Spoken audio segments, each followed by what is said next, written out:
मित्रांनो, लग्नानंतर होईलच प्रेम या मालिकेच्या महा एपिसोडच्या दुसऱ्या भागामध्ये आता पार्थच्या साखरपुड्याचे विधी आता सुरू होतात. तर अगोदर मानिनी आणि विक्रम त्याचबरोबर पार्थ हे तिघेही तेथे बसतात. मग जीवा आणि त्याचबरोबर युगंधर हे दोघेही आपापल्या मोबाईलमध्ये फोटो काढून घेत असतात. कारण आता त्यांना पार्थच्या मेमरीत जपून ठेवायचे असतात. त्याचवेळी आता पार्थला दोघेही इशारा करतात, खूप छान दिसतोस म्हणून. दुसरीकडे रम्या फार्म हाऊसवर बसलेली असते. त्याचवेळी आता ती तेथे आता एकदम पार्थच्याच आठवणीत असते. तिला काय करावं सुचत नसतं. पार्थ कधी एकदा माझं होईल असंच तिच्या मनात सारखं सारखं येत असतं. तेव्हा वसू आता तेथे येते आणि म्हणते, रम्या, अगं तू अशी का बसतीयस बाळा? एकदम शांत, तुला बरं वाटावं म्हणून मी इकडे तुला घेऊन आले ना बेटा. मग तू असं करू नकोस ग. त्याचवेळी आता ती म्हणते, आई मी प्रयत्न करतीये अगं त्यातून बाहेर पडण्याचा, पण सगळे कसे वागतायत तू बघतेस ना माझ्याबरोबर.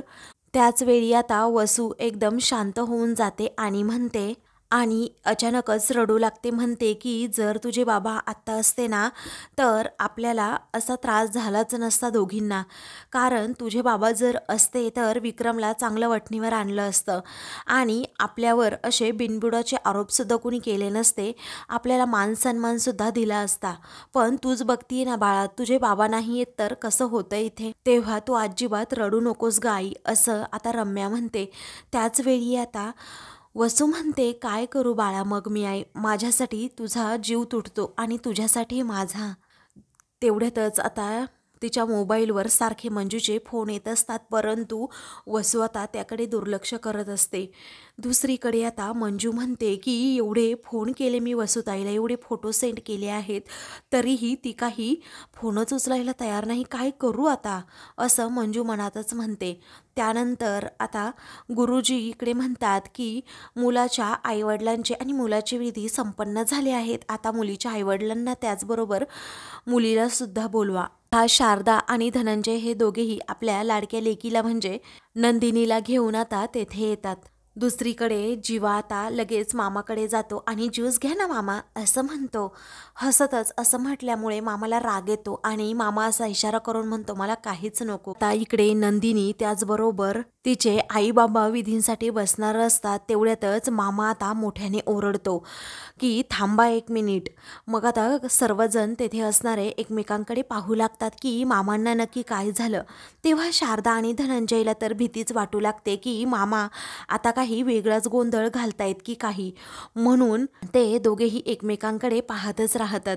त्याचवेळी आता मामा हा रागातच म्हणतो की मी मुलीचा मामा आहे, आम्ही तुम्हाला मुलगी देणार आहोत, मला मान सन्मान देण्याची काही रीतभात आहे की नाही. तेव्हा आता सर्वजण एकमेकांकडे पाहू लागतात. सुपारी फोडण्याचा मान हा मामाचा असतो आणि तुम्ही मामाला विचारलं सुद्धा नाही, असं रागातच जेव्हा दौलत म्हणतो ना, तेव्हा मात्र आता शारदा आणि धनंजय हे दोघेही पुढे जातात आणि मामाला समजावू लागतात. परंतु मामा आता गाल फुगवूनच उभा असतो. सर्वजण आता एका क्षणी खूपच टेन्शनमध्ये येतात की काय करावं आता, कसं करावं, कारण मामा तर एवढा चिडला आहे. त्यानंतर विक्रमच आता पुढे येतो आणि लगेच मामाचा मान सन्मान व्यवस्थित प्रकारे करून मामाला विचारतो, काय तुमची लाडकी भाची आम्हाला द्याल ना, आम्ही अगदी आनंदाने तिचा स्वीकार करतोय, त्याचबरोबर तिला आयुष्यभर अगदी आनंदाने जपू आणि सुखात ठेवू. त्यावेळी आता मामा हो असं म्हणतो. तेव्हा सर्वजण खूपच खुश होतात.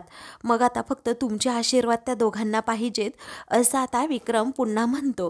त्यावेळी मामा आता पार्थला म्हणतो, या जावई बापू पुढे, असं म्हणून आता जावयाला मामा हा घड्याळ गिफ्ट देतो आणि म्हणतो, आमचे आशीर्वाद तुमच्या पाठीशी कायम आहेत, चला विधींना सुरुवात करा. मग आता विधींना सुरुवात होते. सर्व वातावरण अगदी छान झालेलं असतं कारण मामा खुश असतात. दुसरीकडे वसू ही रम्याला आता सँडविच भरवत असते, परंतु आता वसूच्या मोबाईलवर सारखे सारखे मंजूचे कॉल येत असतात.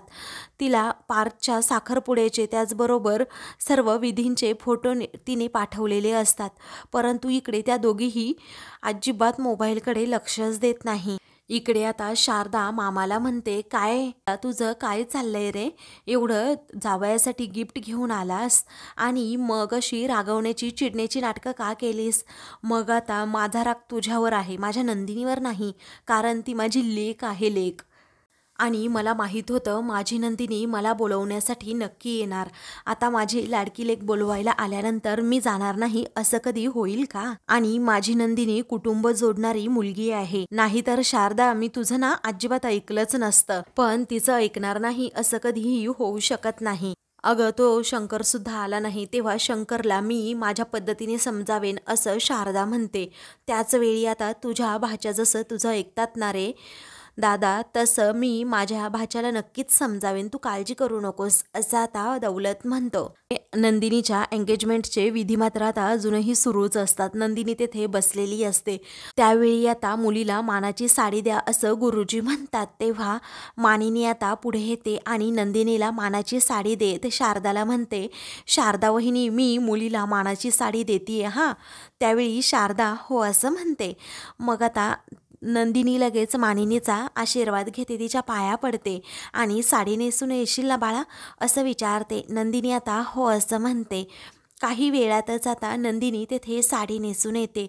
त्याचवेळी आता मुलगा मुलगी एकमेकांना अंगठ्या घालू शकतात आता गुरुजी म्हणतात. त्यावेळी नंदिनी आणि पार्थ हे दोघेही एकमेकांकडे पाहतच राहतात, कारण नंदिनी आता पार्थने दिलेली साडी ही नेसून आलेली असते आणि त्यामध्ये ती खूपच सुंदर दिसत असते. घरातील सर्वांच्या चेहऱ्यावर आता आनंद असतो, कारण आता पार्थ आणि नंदिनीचा साखरपुडा हा होणार असतो. दुसरीकडे वसू आता म्हणते, हे बघ, हे सर्व सँडविच आता तू संपवायचं आहे, तोपर्यंत मी माळीदादांबरोबर बोलून येते. मग आता ती म्हणते नको नाही प्लीज. तरीही आता वसू ऐकत नाही. ती म्हणते संपवायचं म्हणजे संपवायचंच बाळा.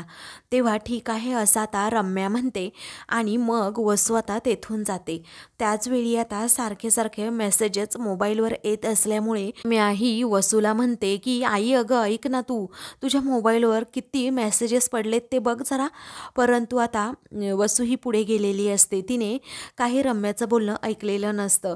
मग त्याचवेळी रम्या तो मोबाईल आता ओपन करते आणि त्यामध्ये पाहते तर पार्थच्या साखरपुड्याचे सर्व फोटोज असतात. आता ते पाहून रम्याला प्रचंड मोठा धक्काच बसतो की पार्थचा साखरपुडा हे लोक करतायत असं म्हणून आता तिच्या पायाखालची जमीनच सरकते, कारण त्यामध्ये सर्व विधिवत हा साखरपुडा होत असतो. त्यानंतर आता रम्या ही खूपच आरडाओरडा करू लागते आणि तेथे असणाऱ्या सर्व वस्तू तोडून फोडून टाकू लागते. तेव्हा रम्याचा हा आरडाओरडा ऐकून धावतच तेथे आता वसू येते आणि विचारते काय झालं रम्या. त्याच वेळी आता काय झालं काय असं आता रागातच वसू विचारते. तेव्हा आता मग लगेच ते सर्व फोटोज दाखवत माझ्या पार्थचा साखरपुडा ते लोक त्या नंदिनीशी करतायत असं रागातच रम्या म्हणते. त्यावेळी वसू आता रम्याकडे पाहतच राहते. तेव्हा एक एक करून सर्व फोटोज आता वसू पाहू लागते आणि तिलाही प्रचंड धक्का बसतो. तेव्हा आई तुला माहीत होतं ना ग हे, तरीही तू मुद्दाम मला इथे का घेऊन आलीस? अगं तुला माहीत असूनही तू असा खोटेपणा का केलास?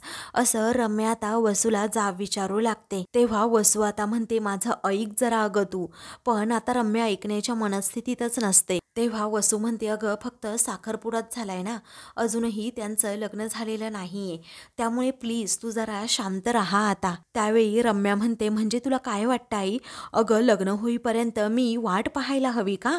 तेव्हा वसू म्हणते अगं विश्वास ठेव माझ्यावर बाळा, मी हे लग्न कधीही म्हणजे कधीही होऊ देणार नाही. आता जे करायचं आहे ना ते मी माझं करणार आहे असं म्हणून रम्या मोबाईल घेते आणि रागातच किचनकडे निघते. त्यानंतर वसू आता म्हणते की रम्या तू हे काय करतेस, परंतु रम्या आता वसूला ढकलून देते. रम्या आता खूपच चिडलेली असते आणि ती रॉकेलचं कॅन घेते आणि लगेच दुसऱ्या दिशेने निघालेली असते. त्यानंतर आता रम्या ही म्हणते आई मला माहिती आहे लग्न कसं थांबवायचं ते, आणि त्याचबरोबर हा साखरपुडा कसा थांबवायचा ते, बघ मी आता काय करते ते. असं म्हणून रागातच ती आता लगेच तिच्या आईला रूम बाहेर ठेवते आणि ती स्वतः रूममध्ये जाते. तर वसूला आता खूपच भीती वाटू लागते की ही जीवाचं काही बरं वाईट करून घेईल, या विचाराने तिचा जीव कासावीस होत असतो. परंतु आतमध्ये रम्या ही रागातच आता त्या रॉकेलच्या कॅन्डकडे पाहत. इकडे गुरुजी म्हणतात चला पटापट अंगठ्या घालून घ्या आता एकमेकांच्या हातामध्ये. तेव्हा आता काव्या म्हणते की ताई तू अडकलीस हा आता, आता आमच्या ताईला काही विचारायची सोय नाही बाबा. आता आम्हाला एकच उत्तर नेहमी मिळणार, ते म्हणजे पार्थला विचारून सांगते. आता काव्या ही खूपच गोड बोलते. हे ऐकून आता सर्वजण हसू लागतात. तर आता नंदिनी आणि पार्थ हे दोघेही खूपच लाजत असतात. त्याच वेळी आता जीवा म्हणतो की नाही, ॲक्च्युली आता उलट झालंय. कारण आमचा पार्थ दादा म्हणेल नंदिनीला विचारून सांगतो हां. तेव्हा पार्थ म्हणतो जीवा अरे काय हे. मग आता सर्वजण पुन्हा एकदा हसतात. तर नंदिनी गोड लाजते. तर युग म्हणतो दादा हे बघ मी युग आहे हां, लक्षात ठेव. नाहीतर वहिनी आल्यावर तू म्हणशील युग तू कोण आहेस रे, मी नाही ओळखत तुला. तेव्हा आता पार्थ म्हणतो नाही, लग्न झाल्यानंतर तर मी तुम्हाला ओळखणारच नाही आहे, पण एक गोष्ट विसरणार आहे, तुम्हाला पॉकेट मनीच देणार नाही. तेव्हा सर्वजण पुन्हा एकदा हसतात. मग काही वेळातच आता त्या दोघांच्याही अंगठ्या येतात. ते दोघेही अंगठ्या रिप्लेस करतात. मग आता पार्थ हा नंदिनीच्या बोटात आता अंगठी घालणार असतो, पण तेवढ्यातच आता त्याला रम्याचा कॉल येतो. इकडे रम्या आता खूपच चिडलेली असते. तर रम्याचा आलेला कॉल पाहून पार्थ हा फोन बंद करून टाकतो आणि मग त्याच वेळी आता रम्या ही भयंकर चिडते. मग आता नंदिनी इकडे विचारते काय हो, महत्त्वाचं असेल तर कॉल घ्या की. तेव्हा तो म्हणतो नाही, आत्ता यावेळी सर्वात जास्त महत्त्वाचं एकच गोष्ट आहे, ते म्हणजे तुमच्या बोटात अंगठी घालणं. दुसरीकडे आता रम्या ही खूपच चिडलेली असते. तेवढ्यातच आता ती विक्रांतला सारखी सारखी कॉल करत असते. तेव्हा विक्रांत आता रम्याचा आलेला कॉल पाहतो आणि जरा त्याचा चेहरा पडतो. तो म्हणतो की मी आलोच.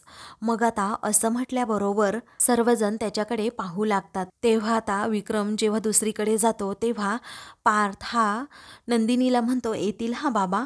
मग आता गुरुजी म्हणतात घ्या बोटात अंगठी. आता पार्थ म्हणतो थांबा, बाबांना येऊ द्यात अगोदर.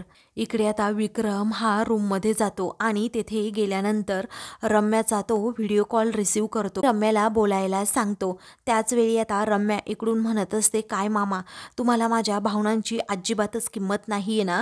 माझ्या अपरोक्ष तुम्ही लगेच पार्थचा त्या नंदिनीशी साखरपुडा सुद्धा करायला लागला. नंतर आता विक्रम म्हणतो की रम्या तू वेडेपणा काय करतेस. तेव्हा ती म्हणते मामा एकच गोष्ट मी तुला सांगते, आत्ताच्या आत्ता जर तो पार्थ माझ्याशी बोलला नाही ना तर हे पेट्रोल मी अंगावर ओतून घेईल आणि स्वतःला पेटवून घेईल. हे ऐकताच आता विक्रम खूप घाबरतो. त्याला काय करावं सुचत नाही. मग रम्याला आता तो त्याच्या परीने समजावू लागतो. इकडे गुरुजी म्हणतात मुहूर्त टळून चाललाय, आपण आता उरकून घेऊयात का हा कार्यक्रम. तेव्हा नंदिनी पार्थ फक्त एकमेकांकडे पाहतच राहतात. धनंजय म्हणतो अहो गुरुजी आपण जरा थांबूयात हा. त्यावेळी गुरुजी आता हो असं म्हणतात. मग त्यानंतर जीवासुद्धा आता पार्थची गंमत करतो आणि म्हणतो की पार्थ दादा ऐक ना, अरे आपण थांबूयात थोडी कळ काढ ना तू. त्यावेळी पार्थ म्हणतो मी कुठे काय म्हटलो मग, असं म्हणून तो आता जीवाकडे पाहून हसतो.